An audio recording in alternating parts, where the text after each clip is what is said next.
Hey, Noel T. Manning II here, and welcome to Meet Me at the Movies Open Dialogue. We appreciate you spending time with us. We talk cinema, we talk entertainment of all types, especially with the visual medium. And I'm really happy to have Jayson Crothers with us. Jayson is director of photography. We're going to get a chance to explore a little bit of his history. Also going to talk about Cruel Summer, which is one I'm really excited to talk about as well. And you just got home not too long ago from wrapping that up. So Jayson, welcome. We're glad to have you. Thank you very much. I'm happy to be here. So Jayson, your love of cinematography, let's talk about that first. Where did you first gain that love of wanting to look at photography and look at cinematography? Yeah, so I think there's kind of two answers. I think I've always had really fascination and love for movies. I've told this story before. I grew up kind of all over the place, but one of the places I grew up, I lived in Alaska when I was a kid, and my dad had a part-time job at a little movie theater up there, like on the weekends. And we would, it was in the middle. This is back in like the early '80s, in like Anchorage, and they would, at the time, they'd get print. It was like a single screen theater, and they'd get prints like 6 months after everybody else would, and the print would be like recycled from some other theater down in like the main 49 states. So we'd get these prints that were thrashed and scratched up and being held together with tape. But my dad on the weekends would sometimes take me to the movie theater, and I'd sit up there, put phone books on top of the stool, and I'd watch the movie through the viewing window. But the speakers, I remember the speakers inside the booth were broken. So I remember as a young kid watching all these movies without any sound. I'm just watching through this tiny little 6-inch glass porthole. And the first movie I ever remember seeing was Gremlins. And as a kid, I must have seen that movie, I don't know, 50 times. As an adult, you kind of romanticize your childhood, but I remember seeing that movie so many times as a kid, and I understood, because I'd be sitting right next to the projector, so I understood there was some kind of a mechanical connection between the images I was seeing and this giant machine that my dad would thread film through. Right. And it wasn't actually until I was in high school, I was like 16 or 17, I was at some high school party and it was on TV, and I remember sitting there and watching it and just being enamored, because it was like, pardon my language, I was like, holy shit, there's sound. These people have voices. These people have names. I'd seen this movie so many times, but I'd never seen it with sound. So it wasn't until I was a teenager that I was like, oh, Gremlins. Oh, that's what these things sound like. That's what these characters' names are. So from a really early age, I had, I had a real fascination with just movies in general, but also mechanics. And I understood it was a mechanical thing. And my mom especially has talked about, as a kid, she let me see, when I was much younger, scenes that were frankly, for anybody else, were probably too old for a kid to see, because I understood the connection of like, this is fake. I understand that there's a mechanical aspect and this is all not real. So I'd always had a love for movies. Growing up, knew nobody in the film industry, had never really thought about it. I was like, oh, making movies would be fun, it would be cool. I remember when I saw the movie that kind of triggered me to get interested in cinematography was the movie Seven. I was working at a movie theater. It was like an assistant manager at a movie theater, and walked in at the end, at the very end credits, to help start cleaning up the theater. And I was like, oh no, the credits are running backwards. There must be something wrong. Oh no, something's wrong with the projection. And I was like, oh no, this is how they're supposed to run. And so after my shift, I went and sat down and watched the movie, and I was like, just the imagery. I was like, I don't know what's going on, but this really triggered something with me. And it wasn't until I got into college and I started studying film. I'll always be grateful. I had a teacher named Dr. Penelope Price, who taught my very first film course I ever took, which is like this little class when I was like 18 years old, running around making Super 8 films. Didn't really know, the difference between writers and directors and cinematographers. Just I wanted to be a filmmaker.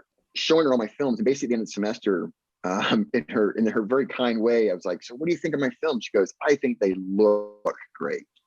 And I was like, but what do you think about the editing and the story? She goes, yeah, they look great. Have you considered cinematography? And I think she was gently trying to say, I think you want to be a director, but that's not what you should do. You should go be a cinematographer. And I remember my second semester, I took a cinematography course, and the teacher, shoves the light meter in your hand. It's like, great, you know, I want you to put a light here and light it up to a 5.6 and get fill to this level. And I did that, and it was just one of those things when I was like 18, it just clicked. Yeah. And I was like, oh, this is something I love. This is something that makes sense. And that was when I was 18, and I've done this pretty much ever since then. I just turned 42 a couple of weeks ago. So I've basically just done this since I was 18. And it sounds a little hokey, but I always feel very fortunate, very grateful that I'm one of the people that I found something that I made sense for me, clicked for me, that I really love to do. And, you know, I'm very fortunate in that I feel like I get to make my living doing the thing that I would do as a hobby anyways. Yeah. So yeah, that's kind of the short / long-winded answer where how I got started in cinematography. Yeah. No, I love it. And I think anytime that we can find that happy place, and that happy place where we can also make a living at it, that is so rare for people today. I mean, you know, you talk to people and they're like, well, you know, I've got my job and I make money, but then I go have fun. And so to be able to find something that you enjoy, that you're good at, and that also you know, when you look at it, you're like, wow, I'm making something that I can walk away from and look at and go, yeah, okay, I've produced something, you know, I've created something. And that is the beauty. I've always been drawn to cinematography, and that's just a love I've had going back to when I was a kid. And, you know, you talk about, you know, having being able to be in that projection booth when you were a kid. My mom, I grew up in a very small town in North Carolina, and my mom would always take me to see the monster matinees on Saturday. Mm-hmm. And so they were the Universal horror films, or it was sometimes they were the Hammer horror films. You know, there were these horror films. And as a kid, I mean, that's what I grew up on. First thing I saw in the theater was a revival screening of Frankenstein, the Universal Frankenstein. That was the first thing I ever saw in a theater. And I just kind of blown away by the black and white cinematography, but drawn to those images, those visual images on screen. And as you were talking about Gremlins and it being a silent film, I'm like, yeah, I remember watching those silent films when I was young, but it was just the images that spoke to me, and they still do.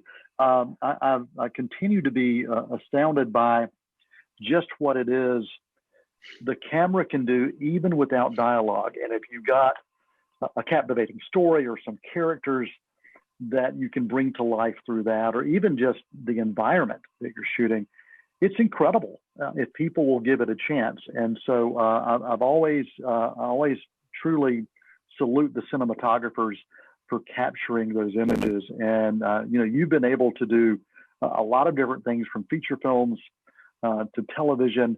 Do you find that you are drawn to one over the other, or does it depend on your mood or depend on the project? That's a great question. I'm not drawn to any one or the other. You know, I got my start in features, moved into television, kind of went back into features, not necessarily by design, and I find myself back into television. It's never been necessarily like with intention or by design. It's just kind of the projects that come along, the things that interest me. I mean, look, I'm very fortunate. I like back and forth. I like being able to, you know, do TV for a number of years and then go do a number of movies back to back and then move back into TV. Yeah. I think, you know, as I've spent a lot of time reflecting on it, I think I love both for very different reasons. Okay. I think, and this is a broad generalization, so by no means am I saying that this is the way it is. This is a broad generalization, but in general, features tend to be, there's a very singular, specific point of view, usually whether it's from the director, from the producer, some team of director, producer, but it's much more typically director driven in the sense of, you know, the director's been hired, you work collaboratively to execute that one vision. And with that comes, I think there's a certain kind of purity to doing a feature creatively, because you're going, all right, you know, my job there is to support and collaborate with essentially one voice. I mean, producers are also there and you know, their input, but everybody is usually in support, you know, producers included, everybody's kind of in support of a singular vision. So everything kind of gets driven by that one thing. that tends to lead to work that is more purposeful, and more pure. Okay. Where you can go, great. Oh, you envision the scene playing and it's just this one shot. Great. We're going to shoot that one shot because that's what you want to do. And that's what you want to do. That's what we're going to do. Television, because now you're dealing with, a studio or multiple studios. You're dealing with a lot more producers. You are multiple directors as well. You have guest directors. So now you have something where you're going, all right, a director might come in and go, I want to play this just in this one shot. Now you're going, absolutely, I love the idea of it, but and it's not my job or anybody's job to tell the director no, but it's my job to go with television in general to go, the style of this show is is not necessarily that.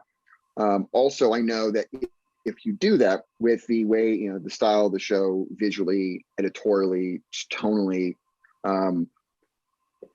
it is inevitable you're going to get a phone call saying, why did you get a shot of X, Y, and Z?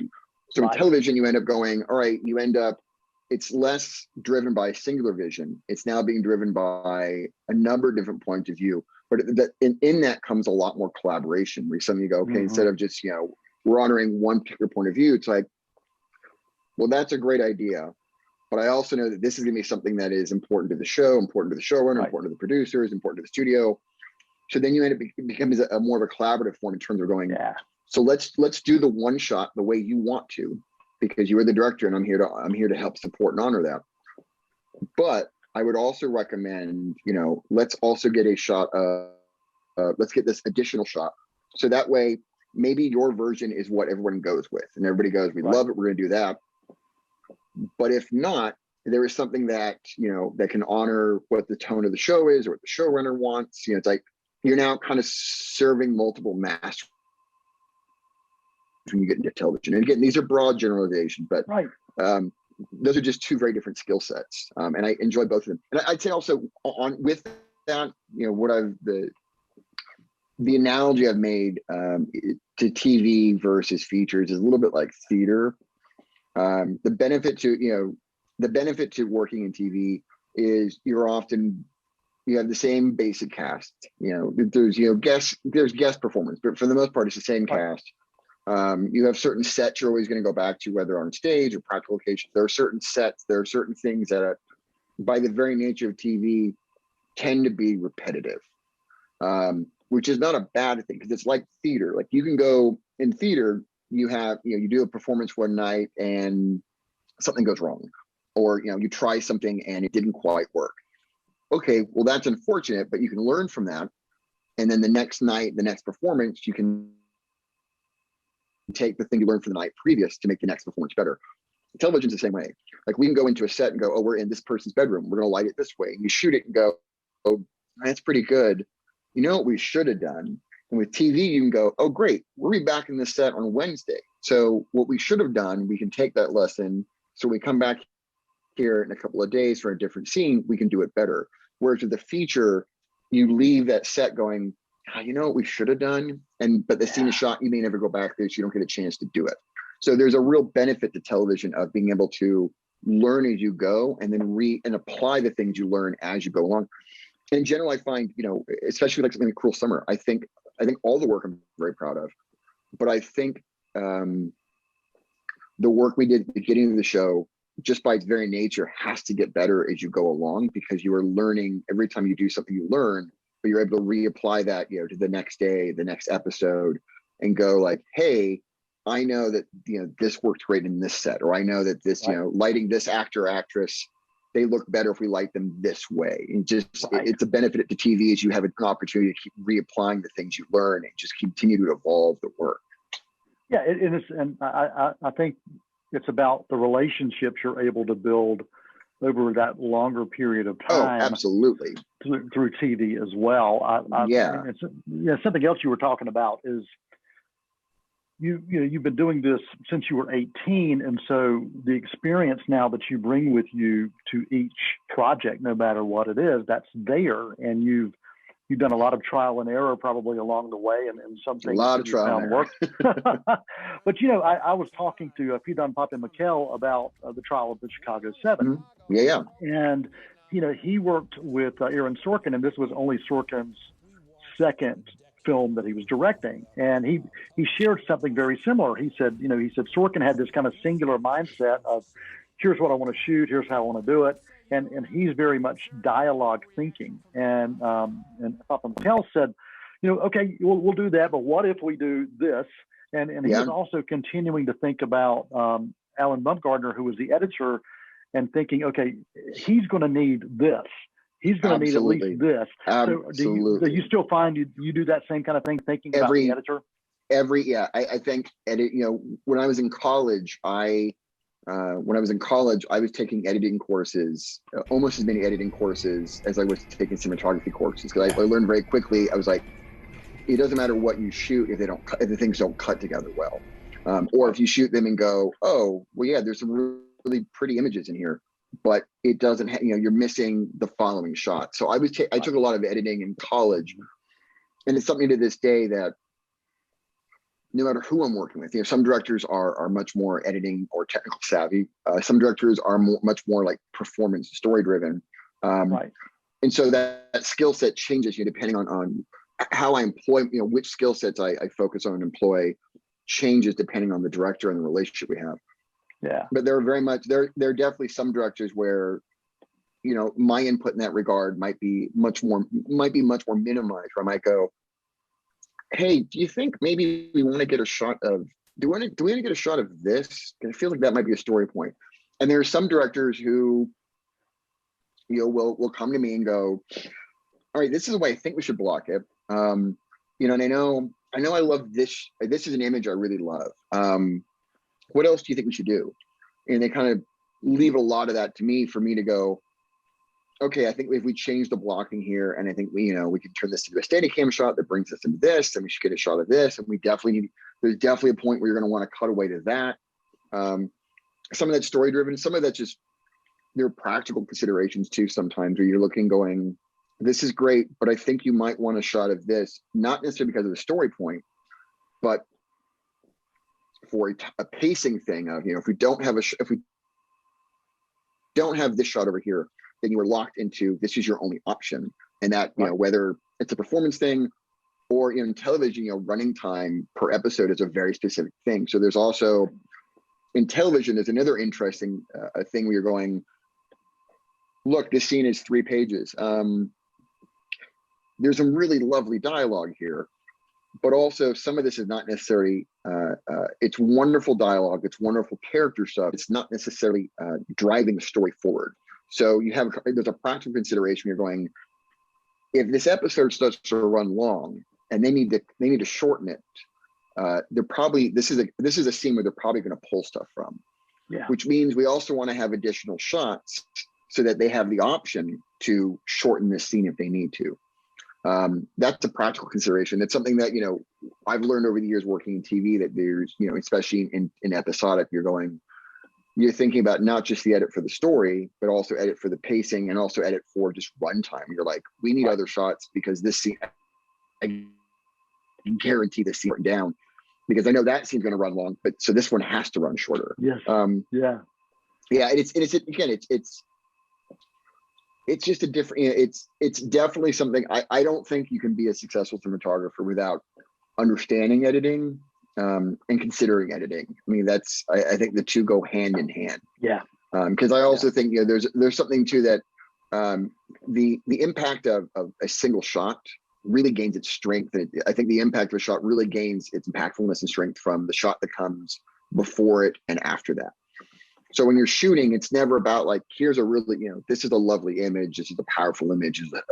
You're like, this might tell the whole story in this one image. Absolutely. But it's going to gain, or it's going to lose some of its impact or strength by whatever shot is edited right before it and right after that. And there may be different shots in the same scene. There may be different shots from a completely different scene. But I think every time, at least for me, and I think most cinematographers probably agree, you're always thinking about the edit of like, what's going to come right before this and what's going to come right after this, not just for technical reasons, continuity, but also in terms of story and pacing, going like, oh, the shot right before this is probably going to be, will probably be the wide shot we just did. So does that, does that suddenly mean you're like, oh, well, this is a really big close-up? Maybe that's a really powerful thing to go from that giant wide shot into this, where you go, that's maybe too jarring, and we don't want to be that jarring yet. So maybe you back off and go, oh, maybe it's, maybe it's a more of a medium shot, or maybe it's a 3 shot. And you're always having those conversations with yourself, with your operators, with your director, and going, what's going to come before this? Because that's going to impact what we do now. Right. Yeah, and that's the beauty of the process of creating that, is that, sure, you may have a shooting script that says, okay, here's the shot I want, but to visualize it and think of it in much larger terms, it does allow that process to continue to be organic, even as you're doing it. Even as you're doing it. Cruel Summer. Let's talk about Cruel Summer. Sure. And what I loved about this is a Freeform series that it's told through 3 different time periods, and each time period is distinctive in look, distinctive in the way the characters have to perform. And so talk about your role and how you were able to create these 3 separate looks and the work that took from you, and were there challenges in keeping up with that from time to time? Yeah, that was when I first came on board. That was probably one of the very first and one of the biggest conversations we had was, a few months away from the trial. We want the jury to we have these 3 years, and it's an ensemble cast, so it's an ensemble cast. And so we knew, it's like, all right, we know the show's going to jump around quite a bit in terms of, you might be in 93 and you're going to jump to 95, you'll jump to 94, you'll jump back to 95. And then you might spend a little bit of time in 95 and you'll be cross-cutting between 95 and stuff in 1993. And we knew from very early on, we're like, look, what we don't want is, every time you cut to a new scene to have to be at, putting a chyron of, 93, 94, 95 on the screen. Right. So there was a lot of discussion of how do we create visual languages that are distinct enough that an audience knows where they are, but not so stylized and over the top that it feel, we're jumping out and going like, here's a super stylized version of one year, here's a super stylized version of the year. It was trying to find a balance of making it obvious enough that the audience is never confused about when and where they are, right, but also subtle enough that it doesn't necessarily draw attention to itself. It's kind of a culmination of a lot of things. I did episodes 2, 4, 5, 8, and 10, and then I did a bunch of reshoots for the first episode, the pilot. And I rotated with the cinematographer Alan Westbrook, who did episodes 3, 6, 7, and 9. So early on, I had a lot of conversations with the producers, and then when Alan came on board, he and I had a lot of conversations. It wasn't any one particular thing. I had some broad ideas in the very beginning, and we just kind of kept kicking. All of us just kind of kept kicking it back and forth and going, "That's an interesting idea, but if we do that, then that will create this issue. So actually, we shouldn't do that." It was sort of a process of elimination of what worked, what we thought worked visually, what we thought worked tonally. The practical considerations came in. Early on, I was making a pitch of having different sets of lenses for each year. Okay. And that was something that we pursued for a while. We actually did camera tests with him, and the tests were very promising. I kind of shot that down though, because after doing the test, I was like, look, this looks great. I think this is an appropriate creative tool, but there was a practical consideration of like, look, that means, budget wise, we're carrying multiple sets of lenses. But also time-wise, just in terms of the schedule, like this is just a small example. Every time we switch to a new year, we're going to have to kind of reconfigure the cameras because these lenses, are all very, varying in size and shape. So you're like, great, if this is the set we picked for 93, well, the set that we picked for 94 are going to be different size, which means now the ACs have to go great. We have to, adjust some of the accessories on the camera. Now it's a small thing, but when you're working in television where you're doing, 40 to 50 setups a day, you might be doing 1 or 2 company moves, working in COVID, that slows things down, and you have shorter hours, seconds and minutes start to add up and really count. So early on, you're looking, I was like, visually, this looks great. Practically, I think this is going to bite us. And I'm glad that I shot that idea down, because sure enough, had we done that, I think we'd probably still be shooting a show right now. So, I mean, it was a combination of kind of creating, general lookup tables in terms of,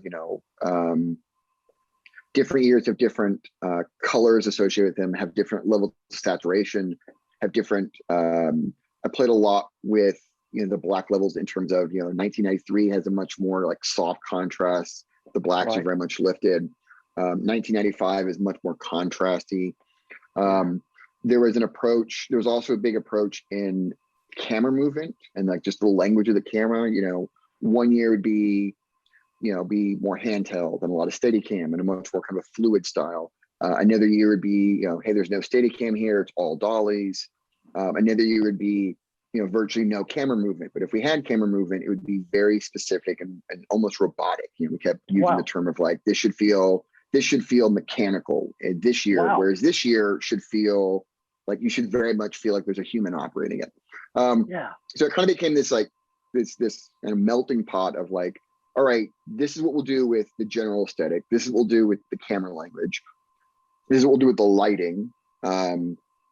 And we kind of mixed all these things together, did tests, kept revisiting the camera tests, kept talking about it. And as with anything, I think the best collaborations come from, or the best work comes from collaborations where you're, for me, both in pre-production and on set, it's like, all right, this is what we're doing. My general approach is to say, this is my idea. This is what I think we should do.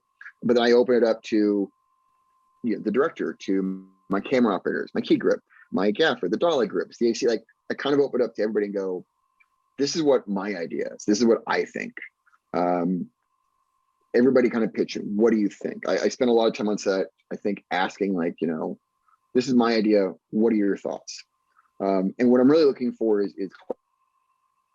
collaboration for people to go, well, here's my idea. So I can go, oh, that's a much better idea. Great, we're gonna do that. And for me, I look and go, look, the best idea wins. So I don't care I don't care whose idea it is. I don't care where it comes from. Because ultimately we're all there to try to do the best work possible. And, whoever has the best idea, it just reflects well on all of us and it's better for the show. So I'm happy to go, this is my idea, and, my A operator, for example, Blaine Baker would often, I'd pitch an idea. He'd go, yeah, no, that's good. What about this? And like, that's a much better idea. We'll do that. Great. There's, for me, that's what the best version of collaboration looks like. So it's sort of the same thing in creating the look of the show of having those 3 years and putting them all together. And, Alan and I, the other DP, like, we would talk and be like, well, I think we should do this. Oh no, that's a much better idea. And it kind of became him and I just kicking it back and forth. And the same thing with our producers of like, what do you think about this? What do you think about that? That's too heavy-handed. That's too subtle. And like, we kind of dismiss things. And I think a lot of the 3 looks really kind of came about from a process of throwing a lot of things on the table and then going, all right, rather than trying to figure out what it is, let's start with what is it not? It's not this, it's not that. You're trying to start throwing things away. And in the end, you start going, well, we know all the things it's not, and we know all the things we don't want it to be. All right, so now we're really honing on what it should be. And then from there, you kind of finesse it and fine tune it. But yeah, it was, and also a big part of it also just going back to the same thing of editorial decisions. A lot of the show also, between the 3 years, it's not just the visual language in terms of camera and lighting and general looks. A lot of it also is editing of going, this show in particular, there's a lot of stuff of like, all right, we're gonna do this shot, and then we're gonna do this shot to get us into the next year. And a lot of those shots were very specifically discussed and planned either in pre-production or on set sometimes of, oh, it's great if the last shot from this scene in 1993 is this, let's remember this, because in 4 days when we shoot the next scene, it's going to come editorially, we can do a matching angle for a whole different year for the same character in a different location, and we can use them and this match cut to get us between the years. And that was there's a lot of very specific notes on set.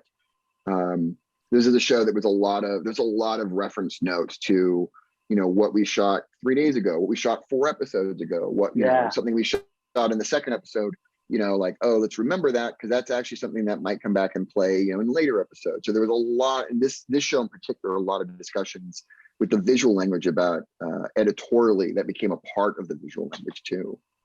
Yeah, as you're describing it, it almost sounds like you were shooting from a mindset, three separate shows or three separate movies, because they were very distinct, and as you said, lighting, the way that you even held the cameras and utilized the cameras, and also you see it with the cast. I mean, with each year that they're representing in this mystery, coming of age mystery, the acting talent also, they are very different from year to year to year.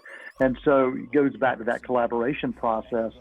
For this type of show to work, it honestly had to work across the board. And I think it really, really did. I've been able to see several of the advanced episodes, and I'm glad I did. It is from Freeform. The series is called Cruel Summer.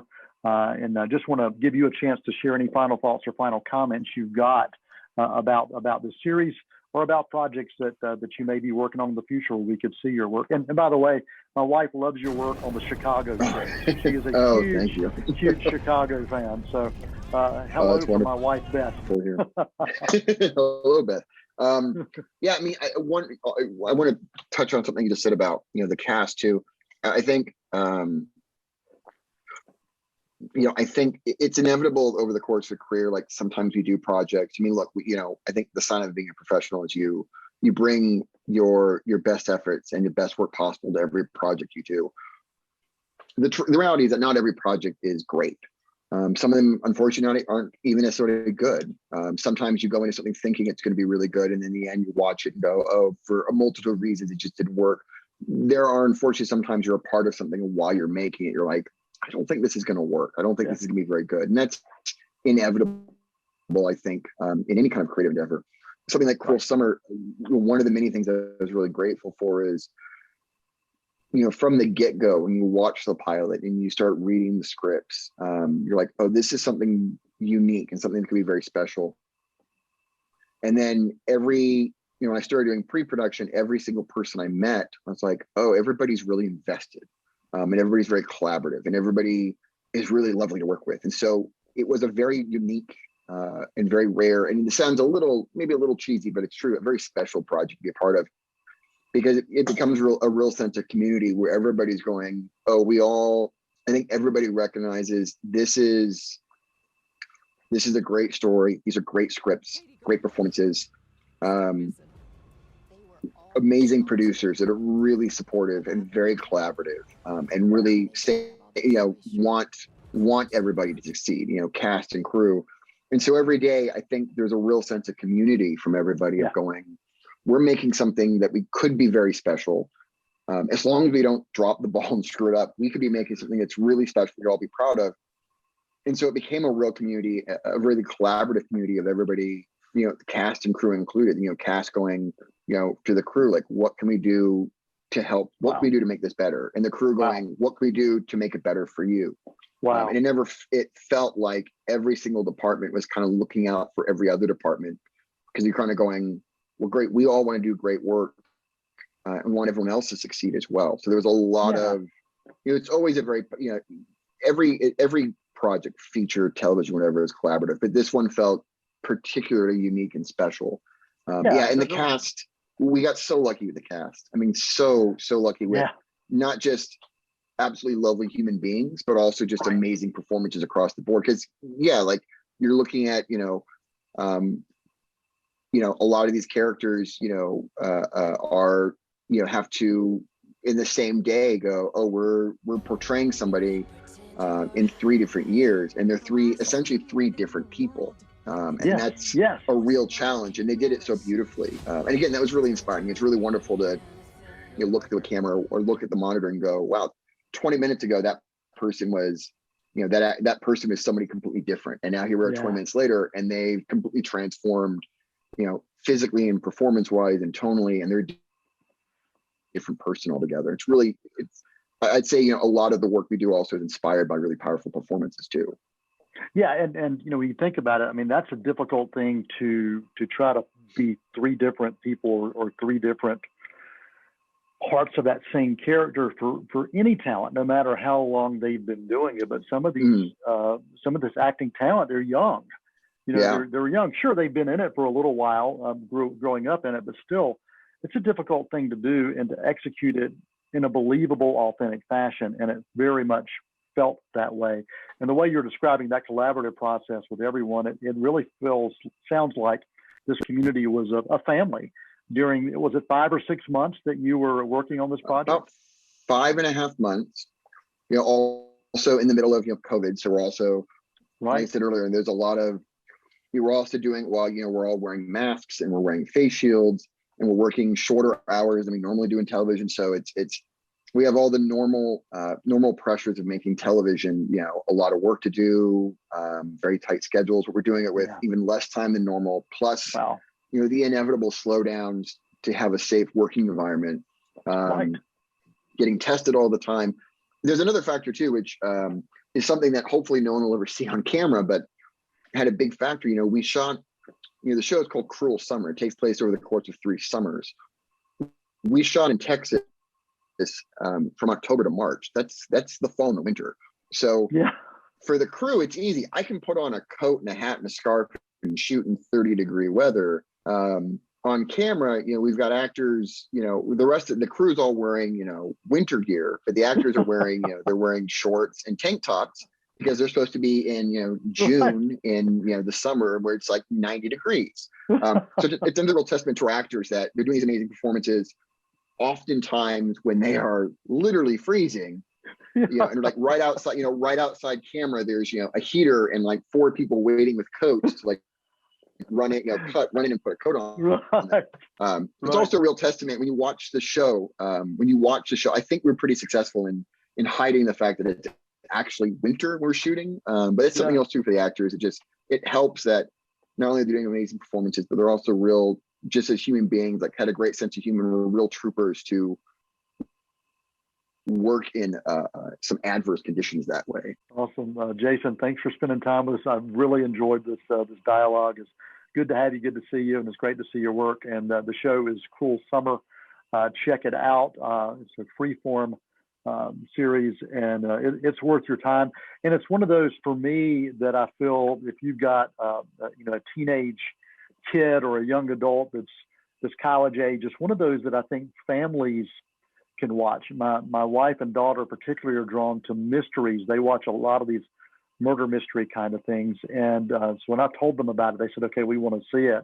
So I think it is something that families of a certain age can definitely gather around and watch as well. Oh, that's great. Yeah, I agree. Yeah. All right.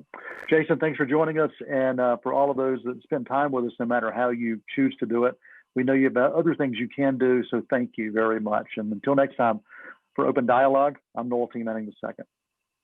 Thank you much. Awesome. Thanks, Jayson. Great talking to you, man. Really enjoyed it. Likewise. Thank you so much. This was fun. Take care. Be safe, buddy. I appreciate it.